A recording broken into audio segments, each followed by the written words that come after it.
Bonjour à tous, que la paix du Seigneur soit avec vous. L'urgence du moment, c'est la repentance. La repentance lors des cultes, la repentance dans les cultes. Si vous faites les cultes, commencez par vous repentir. Dieu n'accepte pas les cultes sans repentance. Impossible, les gens de l'église de Paris, il faut se repentir. Dieu est un Dieu saint. Et il faut se repentir, confesser ses péchés, purifier ses lèvres, purifier son cœur. On ne vient pas dans la présence de Dieu en demeurant dans ses iniquités. Non, on vient dans la présence de Dieu, certes avec des péchés, mais on les confesse, on les délaisse. Voici comment on peut célébrer un culte, rendre à Dieu un culte honorable pour les personnes qui sont allées au culte. Non seulement confesser vos péchés, mais en même temps demander la nouvelle naissance. La nouvelle naissance en Jésus-Christ, c'est lors d'un culte que j'ai donné ma vie à Jésus. On m'a demandé, est-ce que tu veux donner ta vie à Jésus? J'ai dit oui. Et on m'a dit de faire la prière du salut. J'ai dit, Seigneur Jésus, entre dans ma vie, à peu près comme ça. Faites cela. Si vous êtes dans les lieux de prière, faites cela. Faites cela. Et si vous êtes sur Internet, faites cela. Voici l'urgence. La repentance consiste à confesser nos péchés, à reconnaître que nous sommes pécheurs. Et nous le sommes. Depuis le sein maternel, nous le sommes. Comme David l'a dit, j'ai péché. Mes parents ont péché. Ma mère m'a conçu dans le péché. Mais tu veux que la justice soit au fond du cœur. Dieu veut, non pas la mort du pécheur, mais qu'il se répande et qu'il vive.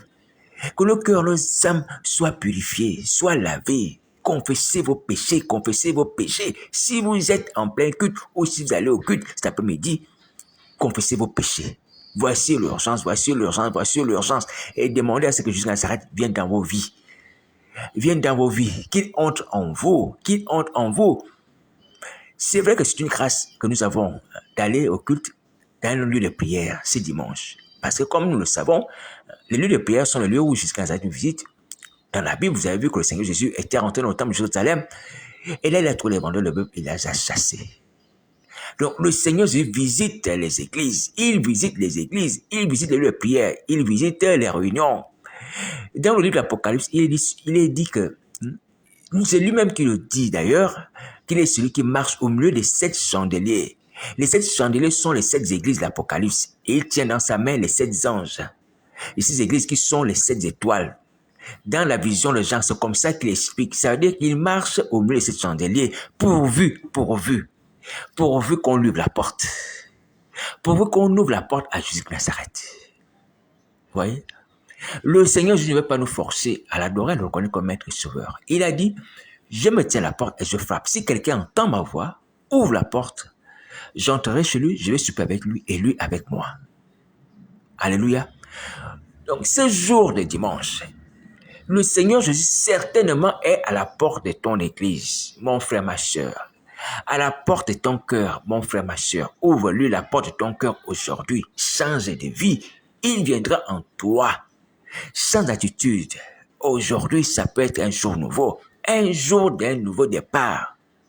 Toi qui es tombé, jusqu'à ça peut à nouveau être ton ami. Te restaurer, te laver, te purifier, te relever. Comme le bon Samaritain a aidé cet homme qui était tombé. Est-ce que tu m'entends? Ouvre les portes de ton cœur au Seigneur Jésus. Il ne s'agit pas simplement d'aller écouter un message ou d'aller chanter, d'aller louer. Non, ouvre ton cœur à Jésus Nazareth. Ouvre ton cœur à Jésus Nazareth. Aujourd'hui, c'est dimanche. Aujourd'hui, c'est dimanche. C'est un jour de repos. Certes, c'est bien. Et que nous aurons ce repos également sur le plan spirituel, en sorte que nous ne soyons plus abattus, nous ne soyons plus malmenés, nous ne soyons plus en souffrance à cause de nos iniquités par lesquels Satan et ses démons nous tiennent. Vous voyez, il faut qu'on ait le repos. Il faut que les fardeaux nous soient ôtés aujourd'hui. Ça peut nous libérer de ces fardeaux. Alléluia. Je me souviens d'ailleurs, lorsque j'ai donné ma vie au Seigneur Jésus, je suis sorti de l'église. Mon cœur était léger. J'ai senti comme s'il y avait un poids qui m'avait été ôté. Je ne sentais plus la lourdeur. Vous voyez. Et heureux celui à qui les transgressions sont remises et qui a le pardon des péchés. Je vous assure. Tu as la joie au cœur. Ta vie change. Et c'est possible que ta vie change. Pasteur, mon frère, ma soeur. Même si tu as connu le Seigneur Jésus, ne te décourage pas. Ne te décourage pas. Ta vie peut changer aujourd'hui. Donc, Jésus Nazareth se tient à la porte. Les gens qui sont partis faire les cultes, Jésus Nazareth se tient à la porte. Surtout, non pas des portes physiques seulement. Surtout les portes de vos cœurs. Parce qu'il est esprit aussi. Il est le Fils de Dieu. Il est Dieu. il est aussi le Fils de l'homme. Alléluia. Donc, par son esprit, il peut entrer dans ton cœur, comme il était entré dans le mien. Un certain jour, en 94, jusqu'à ça, est entré dans ma vie. J'ai fait l'appel du salut. Fais cela. Fais cela. Et permettez que jusqu'à ça dirige les cultes. Qui dirige les cultes par son esprit. Le culte n'est pas un culte sans la chair. C'est ce que les apôtres nous disent. Non. Nous devons rendre à Dieu un culte selon l'esprit. Selon l'esprit. C'est pas la chair, c'est pas l'intelligence, c'est pas ce qu'on a vu chez les uns et les autres. Non. C'est le Saint-Esprit qui dirige le culte. C'est lui qui est le maître d'œuvre de ce qui concerne le culte, l'adoration. Alléluia. Donc, si nous voulons plaire à Dieu, nous devons laisser Jésus Nazareth agir par son esprit pendant nos cultes. Voici pourquoi. Lorsqu'on a confessé ses péchés, lorsqu'on a reçu Jésus-Christ comme Seigneur Sauveur, qu'on veut lui rendre un culte, on dit Seigneur Jésus, permets que ton esprit dirige ces cultes. Que ces cultes soient sous la conduite du Saint-Esprit, le Saint-Esprit de Jésus Nazareth qui nous a laissés sur la terre. Lorsqu'il est parti, il a dit, je vais envoyer une puissance de cet esprit, sur la promesse de mon Père, pour nous conduire à célébrer le culte, pour nous conduire à évangéliser, pour nous conduire à enseigner, pour nous amener à être agréable à Dieu, en sorte que ce que nous puissions faire sur la terre soit accepté par le Père. Dieu n'accepte pas ce qui est fait par la chair. Impossible. Dieu accepte ce qui est fait par l'esprit, parce que c'est l'esprit, comme la Bible dit, les profondeurs du cœur de Dieu, qui sont le cœur de Dieu, qui connaissent ce que Dieu veut comme besoin, ce que Dieu a besoin et comment satisfaire le cœur de Dieu. Dans quelle mesure, dans quelle manière. Mes amis, il ne s'agit pas d'intelligence, il ne s'agit pas de la chair, il ne s'agit pas de l'homme, il s'agit de l'esprit de Dieu. Et c'est une grâce que Dieu nous fait de laisser son esprit ici-bas sur la terre. Vous voyez? Afin que nous puissions lui adresser des cultes, des prières agréables qui cadrent avec sa volonté et à la façon dont il le veut. Il faut se prosterner aussi. Il faut se prosterner. Où sont les églises où les gens se prosternent pendant un culte? Où sont ces églises-là? Pourquoi vous ne vous prosternez pas? Dans l'Apocalypse, on dit que les 24 vieillards et tous les êtres vivants se prosternent devant l'agneau. Lorsqu'il prend le livre, c'est les 7 sceaux. Vous voyez? On chante à son grâce, on jette les couronnes.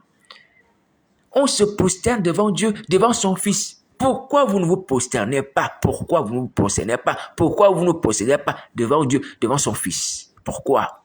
Vous voulez toujours aller vous prosterner devant Satan, ces démons, qui ne sont rien, qui ne sont que les choses du néant. Et vous-même devenez aussi les gens du néant. Hein? Allez vous prosterner devant une statue de Marie, de Joseph, un bois, une pierre. Et vous laissez la prosternation au Dieu vivant, au Père des esprits. Vous voyez? Mais c'est pas croyable. Comment les gens peuvent se prosterner devant une pierre? Comment? Un homme qui a l'intelligence, il peut se prosterner devant une pierre que tu peux prendre par ta main et jeter dans l'eau, jeter dans la rivière. Ouais. Tu te prosternes devant elle. La prosternation, hein, qui est la plus haute, hein, la plus haute estimation qu'on peut donner à Dieu. Hein. La plus grande manière de montrer à Dieu qu'il est grand, c'est la prosternation. C'est ce geste-là. Les 24 vieillards, tous les êtres vivants le font. Et ça démontre que Dieu est Dieu. Et Jésus Nazareth est Dieu.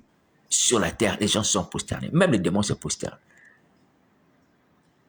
Mais devant les apôtres, les gens ne se prosternaient pas. Devant les anges, Dieu interdit ça. La prosternation appartient à Dieu, exclusivement à Dieu. Vous voyez? On ne se prosterne pas dans nos églises. Pourquoi? Il faut se prosterner. Déjà, le fait qu'on ne se répand pas le péché, c'est déjà un grand péché, c'est déjà une grande maladresse. Vous voyez? Pendant le culte, on ne confesse pas nos péchés. À l'église de Paris, on ne confesse pas les péchés pendant le culte, sauf si ça a changé. Mais quand j'étais là-bas, on faisait le culte comme ça. Les gens chantent comme si on était dans un supermarché. On repart. C'est-à-dire qu'on rentre avec les péchés, on repart avec les péchés, dans la présence de Dieu. Quel Dieu! Quel Dieu qui peut se manifester au milieu des gens qui se confessent par leurs péchés. Même Isaïe le prophète, lorsqu'il a eu la vision de l'Éternel assis sur un trône très élevé. Il s'est rendu compte que non, je suis un homme impur, je suis un homme aux lèvres impures et j'habite au milieu d'un peuple qui est aussi comme moi. Ouais, je suis rempli de péchés. Et l'ange va prendre une pincette, l'un des séraphins va toucher sa bouche, voyez, va ôter son iniquité. Il va dire, si tu as touché ta bouche, ton iniquité est expiée. Est expiée. Alors, ce qui s'est déroulé là, c'est quoi? C'est l'action du Saint-Esprit qui nous convainc des péchés. C'est le Saint-Esprit le maître d'orchestre. Lorsqu'on se retourne à la présence de Dieu, il nous convainc déjà des péchés. Il dit que là, tu n'es pas propre. Tu es devant Dieu, tu n'es pas propre. Repends-toi. Paf, la personne se repent. Et le même esprit amène le séraphin à aller prendre la pierre ardente pour toucher les lèvres du prophète Ésaïe. Ouais. Dieu est là. Il ne parle pas. Est-ce que vous voyez? Mais toute cette activité de sanctification du prophète, cette action de sanctification du prophète est faite sous la conduite de cet esprit. Que ce soit Ésaïe le prophète, que ce soit le séraphin. Et c'est à ce moment-là que Dieu va parler. Il va dire, qui enverrons-nous? Ésaïe le prophète va dire, me voici Seigneur, envoie-moi. Envoie-moi. C'est-à-dire qu'il y a une action préalable lorsqu'on est dans la présence de Dieu. La sanctification. Il faut se sanctifier. Dieu est un Dieu saint, 3 fois saint. 3 fois saint. Il faut le savoir, mes amis, il faut le savoir. Même si on n'est pas conscient qu'on a péché, il faut se repentir. Bon, en plus de cela, pour le salut de nos âmes, il faut accepter Christ comme Seigneur Sauveur de nos vies. Il faut le faire pénétrer en nous et que nous sortions de nos lieux de prière. Si on est parti au culte, changer, ayant Jésus-Christ comme maître sauveur, et que les esprits malins nous aient quittés, les esprits des serpents nous aient quittés, les pitons nous aient quittés. Aujourd'hui, Jésus-Christ peut demeurer en nous. Qui peut demeurer en nous par la foi. Que Christ demeure en vous par la foi, comme Paul pourrait le dire. Par la foi, faites entrer Jésus-Christ par la foi dans vos cœurs, dans vos cœurs aujourd'hui. C'est bien, vous êtes allé à les prières. C'est bien, vous êtes allé au culte. C'est bien, vous êtes allé à l'assemblée. Mais l'urgence aujourd'hui, c'est la repentance et faire entrer Jésus-Christ dans sa vie. Dans sa vie pour être sauvé. Il ne faut pas repartir avec ces mêmes esprits, avec les mêmes attitudes, avec les mêmes péchés. Le Seigneur Jésus nous visite dans nos misères. Il dit, je marche au milieu des 7 chandeliers dans l'Apocalypse. Et nous savons que parmi les 7 églises qui symbolisent les 7 chandeliers, il y avait seulement 2. 2 qui étaient debout. 2 qui marchaient dans la crainte éternelle en totalité. Vous voyez? Il y avait seulement 2. Les 5 autres étaient tombés, parmi lesquels l'église de Jézabel, dont nous sommes devenus l'image. L'église de Thyatire. Le Seigneur va dire à l'ange de l'église de Thyatire, ce que j'ai contre toi, c'est que tu laisses la femme. La femme Jézabel a enseigné ces dieux mes serviteurs. Pour que ces livres à l'impulser, mange bien ça aux idoles. Donc aujourd'hui encore, je viens dire aux femmes, pasteurs, prophétesses, qui sont mes amis, vous entendez ces messages, jusqu'à ça vous parle. Il est contre ce que vous faites, vous devez arrêter. Laissez les prédications, laissez les enseignements, laissez les micros, laissez cela, au nom de Jésus, laissez cela. Laissez cela, sinon vous serez punis, vous serez punis, laissez cela. Ça ne vous dit rien. D'être en danger de mort, d'aller souffrir le temps de feu, ça ne vous dit rien. Pourquoi vous méprisez la parole du Seigneur Jésus? Pourquoi vous méprisez la parole? Vous n'avez pas vu la muraille de Jérusalem, comme je vous ai parlé? La muraille de Jérusalem aujourd'hui, qui est devenue un vestige touristique, les gens vont voir ça.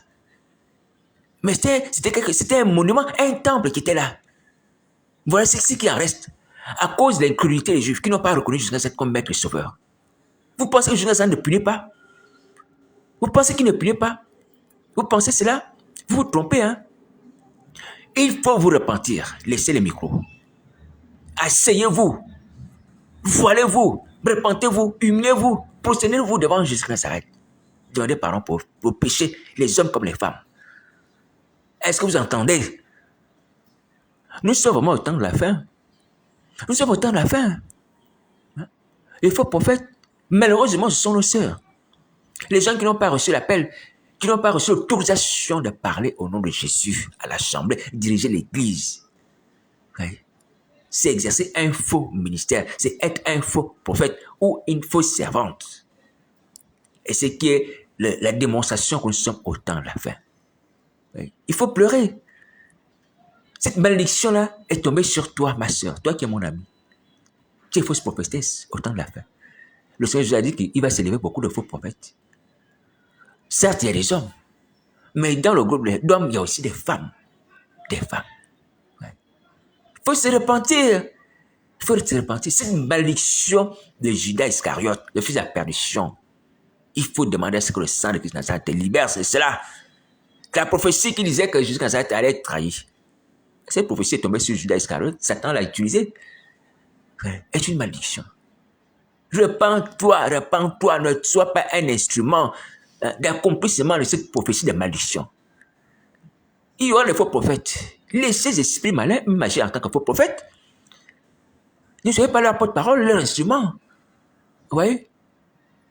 Il paraît qu'ils se déguisent en un être humain, ils se transforment en chair et tout ça. Mais laissez-les agir. Laissez-les agir. Ne soyez pas leur instrument. Repentez-vous, repentez-vous, repentez-vous. Voici la parole du Seigneur Jésus. Alors, donc, je viens nous dire que aujourd'hui encore, c'est dimanche. Les personnes qui sont illustrées, après les micros, les femmes comme les hommes, faussement ayant la sorcellerie, vous devez vous repentir. Sinon, vous serez punis. Sinon, vous serez punis, vous serez punis, vous serez punis. La parole que le Seigneur Jésus nous adresse, comme à l'église de Thyatire, est toujours d'actualité. Il faut se repentir. J'étais sur un lit, subir la tribulation, voir ses enfants spirituels mourir. C'est ce que le Seigneur Jésus promet. Et toutes les églises sauront qu'il est celui qui sont les reins et les cœurs. Qui sont les reins et les cœurs. Quittez vos activités démoniaques. Quittez Internet, allez vous repentir, confesser au péché. Demandez la délivrance, c'est possible. Manassé, fils d'Ézéchias, lui aussi était magicien, il était comme nous, il péchait. Il a sacrifié ses enfants à Satan, aux démons, en les faisant passer par le feu. Mais la Bible dit, que lorsque ce garçon se retrouvait enfermé, il s'est repenti, il s'est humilié devant le Dieu de ses pères, Dieu David, d'Ézéchias, qui a entendu sa prière. Et l'a ramené, là où il était emprisonné, il l'a ramené à Jérusalem. Ça signifie quoi? Ça signifie que, le péché que tu commets, c'est ce qui t'égare en captivité, ce qui permet que Satan, ces démons, puissent devenir sur toi. Comme Manassé aussi était emprisonné. Ce qui permet que l'esprit malin demeure en toi, c'est le péché que tu fais. Tu es captif à cause du péché, du mensonge, des fausses prophéties, l'impudicité, les viandes impures que tu manges la nuit ou le jour. C'est ce qui fait que les démons te gardent là, en captivité, dominent sur toi. Cependant, quand tu es en captivité, tu peux te repentir. Tu peux te repentir. Manassé s'est repenti. Donc, être captif n'empêche pas de prier. Il y a des prisonniers qui parlent. Même dans les prisons humaines. Ils sont dans les quatre murs, c'est vrai. Ils sont peut-être enchaînés, c'est vrai. Ils sont peut-être dans les grilles, c'est vrai. Mais ils peuvent s'exprimer. Ils écrivent des lettres, ils parlent, ils reçoivent même les visites. Spirituellement parlant, c'est possible. Tu parles au Seigneur Jésus par tes paroles. Tu parles au Seigneur Jésus par tes pensées. Même si Satan peut deviner, c'est pas grave. Ce qui est important, c'est que la pensée sorte de ton cœur. Ce qui est important, c'est que la pensée, dès qu'elle sort, elle est captée par Dieu. C'est fini, tu es sauvé. Tu es sauvé. Vous voyez? Et tu n'as pas peur de la raison. Pour savoir prier. Pour savoir que tu souffres. Pour savoir que jusqu'à ça, t'es bon. Et il est bon. Il est bon et il pardonne. Dieu pardonne les péchés des sorciers, des magiciens. Il a pardonné les péchés de Manassé. Il est revenu à Jérusalem. Est-ce que vous entendez? Alors, donc, je vais nous lire le passage en question où Manassé va prier Dieu et que Dieu va exaucer Manassé. Et Manassé va reconnaître à cet instant-là que vraiment c'est l'Éternel qui est Dieu. Qu'il a perdu du temps dans la vanité, dans de fous dieux, qu'il a servi, il a vendu les enfants pour rien, pour rien. Et que ces dieux n'ont même pas pu le délivrer, la prison où il était en Assyrie. Lisons ce passage. Donc 2 Chroniques 33, à partir du verset 11.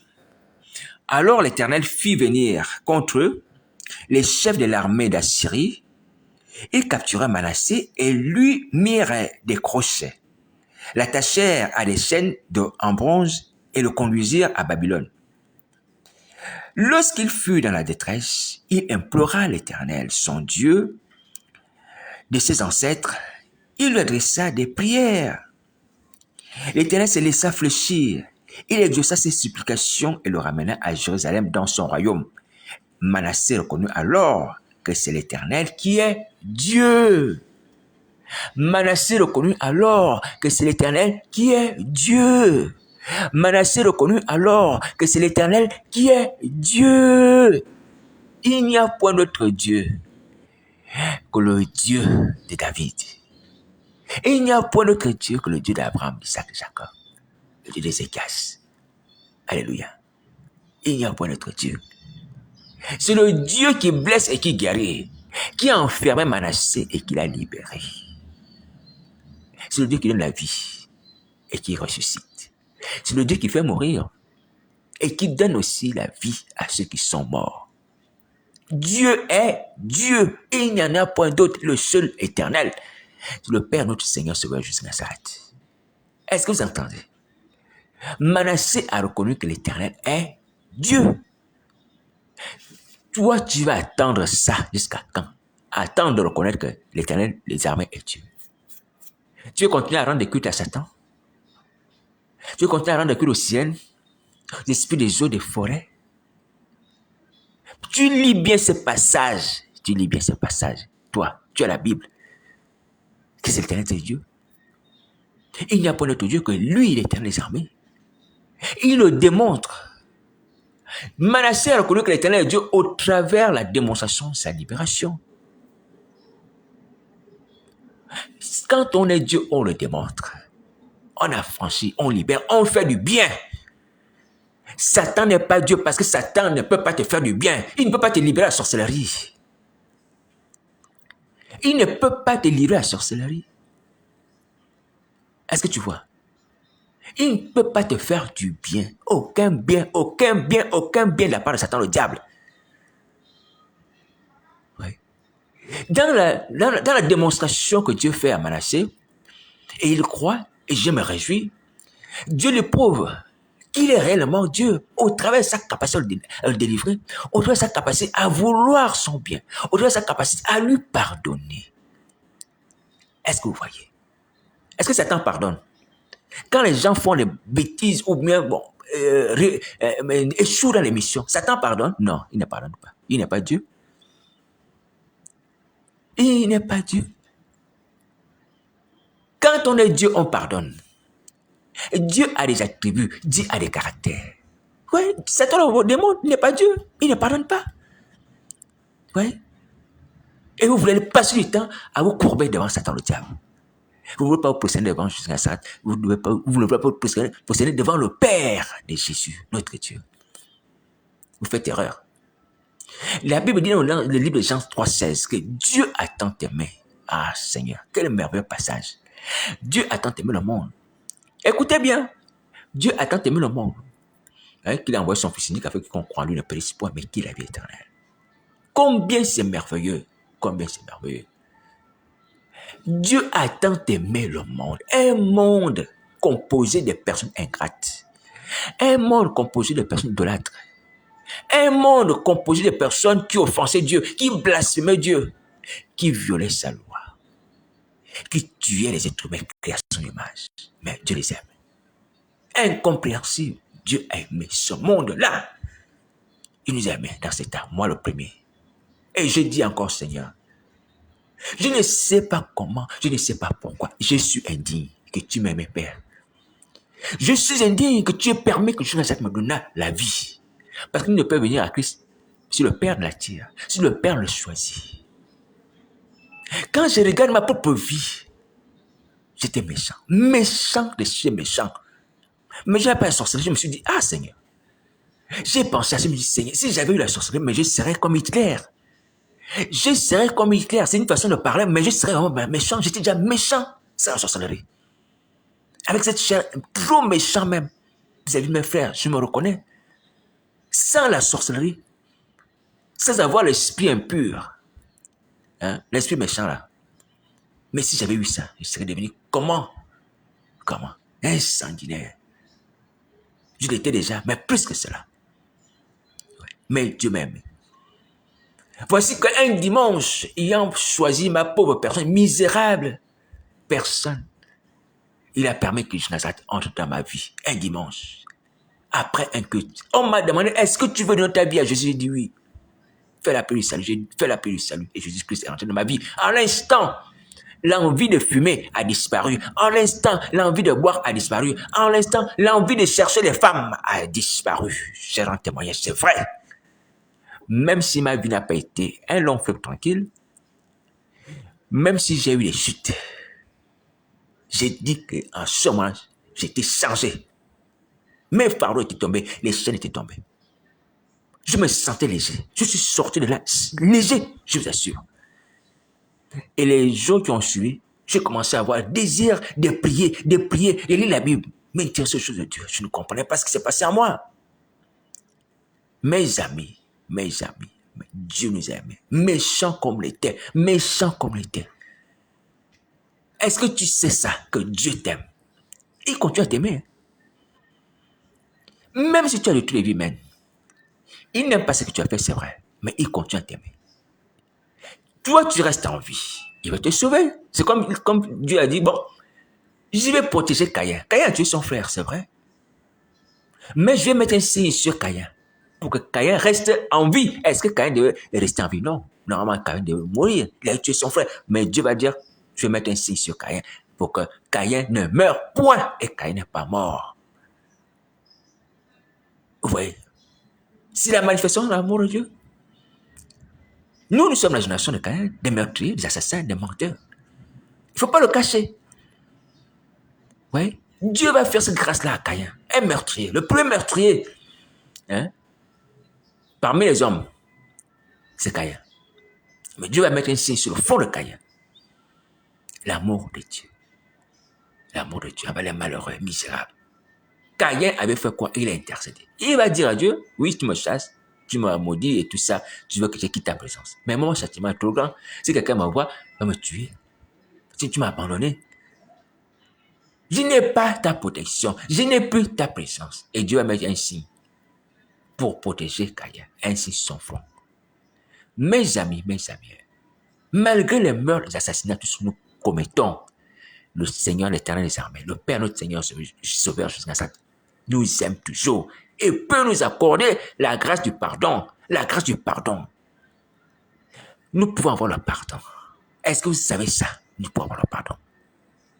Manassé qui a tué comme Caïn. Hein? Et Caïn, il a tué son frère. Certes, c'est un meurtre. Mais Manassé a fait passer par le feu ses enfants. Et c'est encore un meurtre qui est encore plus grave. Parce que c'était un meurtre, on va dire, c'est un crime rituel. Oui.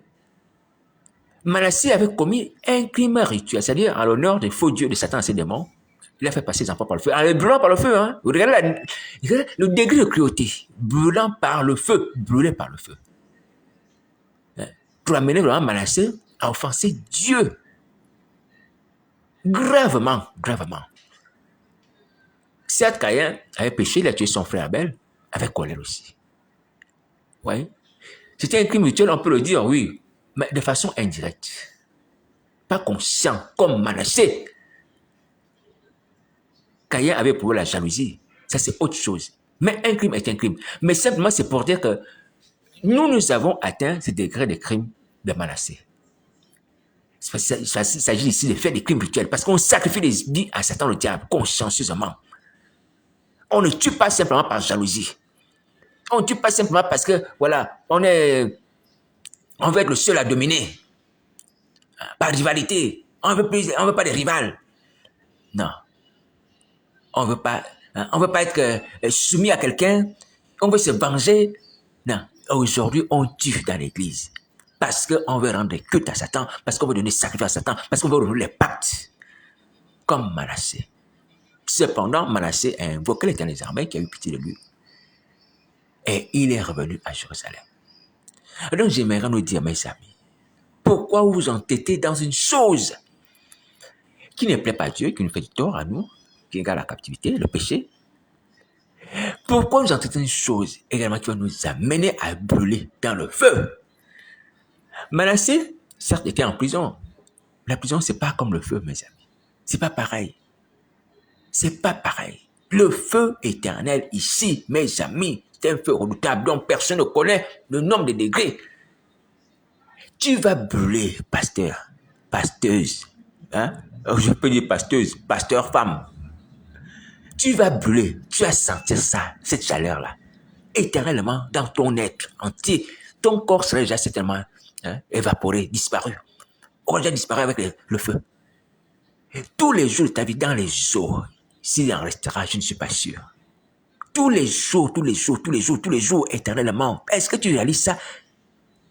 Réfléchis un peu à ce que tu fais. Réfléchis un peu à ce que tu fais. Réfléchis un peu à ce que tu fais. Regarde le châtiment. Comment il est cauchemardesque. C'est un cauchemar. Ce châtiment-là, le châtiment étant le feu, c'est un cauchemar. C'est quoi ce courage que vous avez de pécher contre Dieu d'accepter ce châtiment-là? C'est quoi ce courage? La peur de Satan, le diable. Mais Satan, le diable a peur des temps de feu. Les démons ont peur des temps de feu. Vous ne voulez pas craindre celui qui va vous juger les temps de feu pour l'éternité? De la souffrance éternelle. C'est quoi les tortures sataniques? C'est quoi les tortures sataniques par rapport aux temps de feu? Repentez-vous immédiatement. Repentez-vous immédiatement. Parce que le temps passe. Le temps passe. Je ne donne pas un ordre comme pour dire que je suis un maître. Non. C'est à cause du temps. Le temps qui passe. Repentez-vous immédiatement. Ne perdez plus de temps. Le temps passe. Et nos crimes s'amoncellent. Augmentent. Nos crimes augmentent. Il faut faire attention. Il faut se repentir. Il faut se repentir. Donc, nous avons ici l'exemple de quelqu'un qui nous ressemble à Manassé. C'est dans la Bible. La Bible, ça parle de vérité. Il faut faire comme lui. Il faut faire comme lui.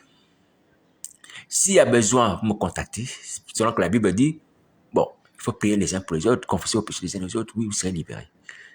Que le sang de Christ Nazareth par lequel je vis puisse vous accorder cette grâce. Et toi aussi, accroche au sang de Christ Nazareth. Prie au travers du sang de Christ. Mange la chair de Christ, bois son sang. Tu es parti à l'église ou tu iras à l'église, comme on dit, au culte. Tu vas faire la Sainte Seine. Tu vas prendre la Sainte Seine. Prends la Sainte Seine. Prends la Sainte Seine avec foi. Réalise que c'est le corps de Christ. Réalise que c'est le sang de Jésus. Prends cela. Tu vas voir que tu seras changé. Pour que ce ne soit pas un pain aussi impur, un vin aussi impur, que vous avez souillé la moindre ténèbre.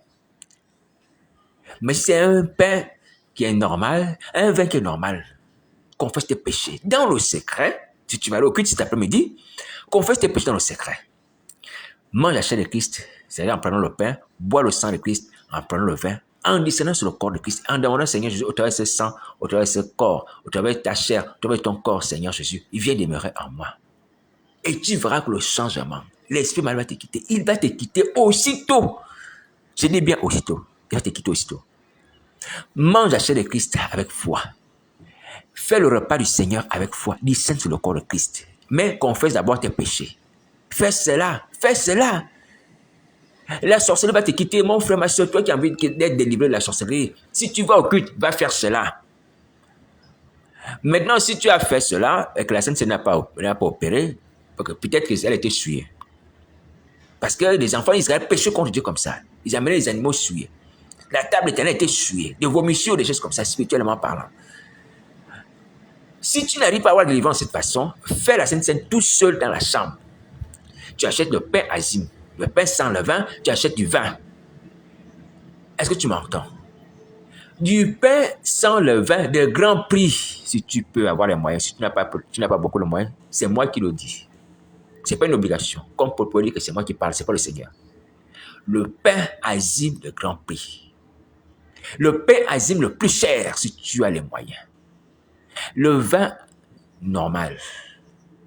Pas le vin des grandes personnalités qui boivent le vin. Non. Un vin excellent. Parce que les choses de Dieu, il ne faut pas les prendre comme des choses vaines et viles. Non. Il faut considérer la valeur du sang de Jésus Nazareth. Je dis bien, c'est moi qui le dis. Mais que chacun puisse faire en fonction de ses moyens. Il s'agit pas de consommer le vin pour dire que je me saoulais. Non. Il s'agit de dire, Seigneur, ces choses ont la valeur. Et je ne veux pas prendre la Sainte Seine avec un vin qui ne représente rien, qui est de peu de valeur. En fonction, je dis bien, en fonction de tes moyens, c'est moi qui le dis, comme Paul pourrait dire que c'est moi qui parle, ce n'est pas le Seigneur. Alléluia. Voilà, mais que chacun agisse selon ses moyens. Alléluia. Il y avait une femme qui était venue pleurer au pied de Nazareth. Elle a amené un parfum de grand prix. Pourquoi elle a amené un parfum de grand prix d'après vous? Pourquoi? Parce qu'elle a considéré la valeur de Jésus Nazareth. Elle a considéré la valeur de Jésus Nazareth. Quand tu sais que Jésus Nazareth n'aime pas n'importe qui, quand tu sais que c'est le Fils de Dieu, quand tu sais que c'est celui qui est avec toi, le poids de la vie éternelle, que tu vives éternellement, hein, je dis bien éternellement, tu vas pas lui donner des choses vaines. Quand tu as les moyens de donner quelque chose de valeureux, la vie éternelle, quelqu'un qui donne la vie éternelle. Si je dis bien, ce n'est pas une obligation.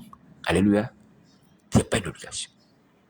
Ouais. Les mages qui sont venus d'Orient, les mages ont vu l'étoile et ont dit, mais où est le roi des Juifs qui vient de naître? On a vu son étoile. Et nous sommes venus pour l'adorer. Tout Jérusalem était dans la confusion. Tourmentés. Les mages sont venus avec des cadeaux. Se poser devant un petit enfant. Un nouveau-né. Un nouveau-né. Alléluia. Mes amis, jusqu'à Nazareth n'est pas n'importe qui. C'est le Fils de Dieu, c'est le roi des rois, le Seigneur des seigneurs. On l'adore dans le ciel et sur la terre. Et sur terre, tout genou fléchit en son nom. Satan, le diable, tombe au nom de Jésus. Ayons aussi la considération pour le Seigneur, même s'il est venu comme un simple homme. Mes amis, il est redoutable. Il est redoutable. Tout genou fléchit, que tu le veuilles ou pas, tu tombes devant lui. Tu tombes devant Jésus de Nazareth. Lorsqu'on est venu l'arrêter dans le jardin de Gethsemane, les gens sont venus avec des bâtons, des torches. Le Seigneur Jésus est venu à demander, vous cherchez qui? Jésus de Nazareth. Il a dit, c'est moi. Lorsqu'il dit, c'est moi, tout le monde est tombé. Ils sont tombés par terre. Parce qu'on fléchit le genou devant le Seigneur des seigneurs, le roi des rois, c'est le que Dieu a sanctifié. Il a dit, c'est mon fils bien-aimé, en qui j'ai mis une affection. Écoutez-le. Alléluia, c'est pas n'importe qui. Alors, donc, ce que je suis en train de dire sur la Sainte Seine, n'est pas un commandement. Alléluia, n'est pas un commandement. Chacun agira selon ses moyens. Si tu peux acheter le pain azime, achète de moyens prix, achète le vin, achète en fonction des moyens. Mais, prends les choses de Dieu au sérieux. Considère que ça a de la valeur. Ne méprise pas. Ne méprise pas. Alléluia, ne méprise pas. Mais en fait, c'est vrai que dans cet aspect, Seigneur Jésus, pardonne-moi, mais permets-moi d'en parler. Nous avons l'habitude d'acheter des choses chères. Pour nous-mêmes. Les costumes chers, les chaussures chères, des grands prix. Mais les choses qui concernent le Seigneur, on calcule l'argent, on sert l'argent. Moi, le premier. Voilà. On sert l'argent. Non, il me faut un reste. Non, je ne veux pas trop dépenser. Non, c'est trop cher. Quand ça concerne la maison de l'Éternel. Quand ça concerne peut-être les instruments de musique ou des choses comme ça. Quand quelqu'un a de la valeur, tu donnes aussi des choses à la dimension de sa valeur. Seulement si tu as les moyens.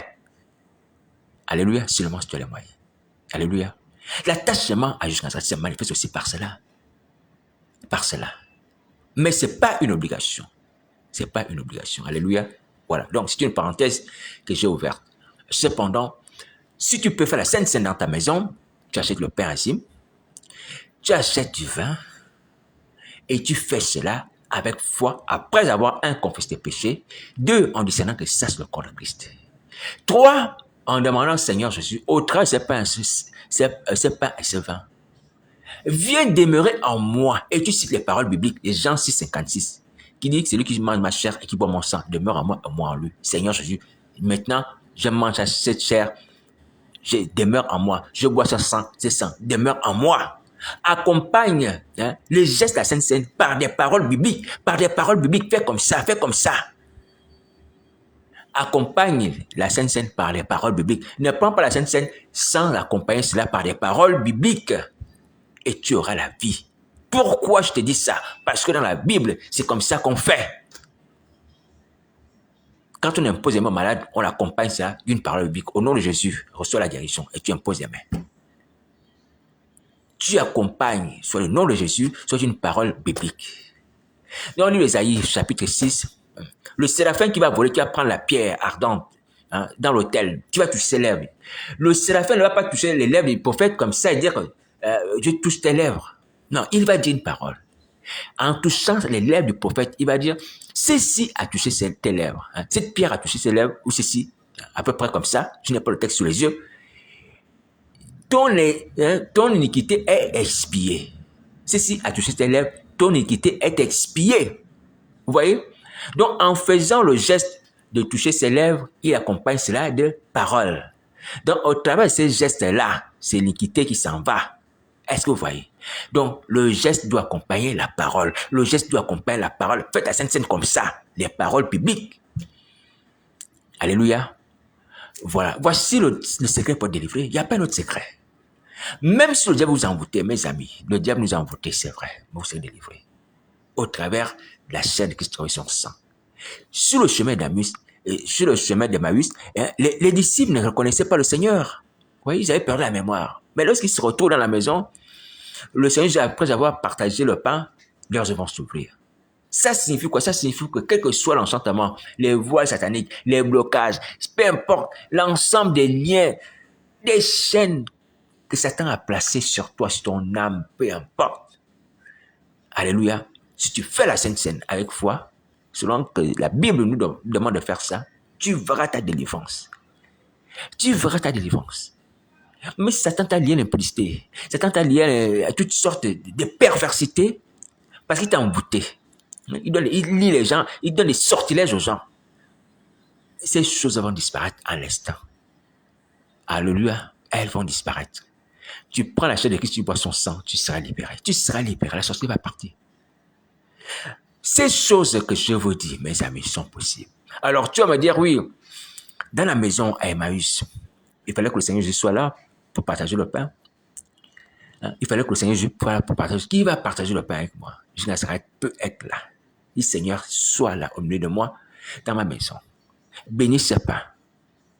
Bénis ce pain, en fait, au travers de ta parole, ta prière, jusqu'à ce qu'elle agira. Dans la solitude, dis Seigneur, étends ta main sur ce pain.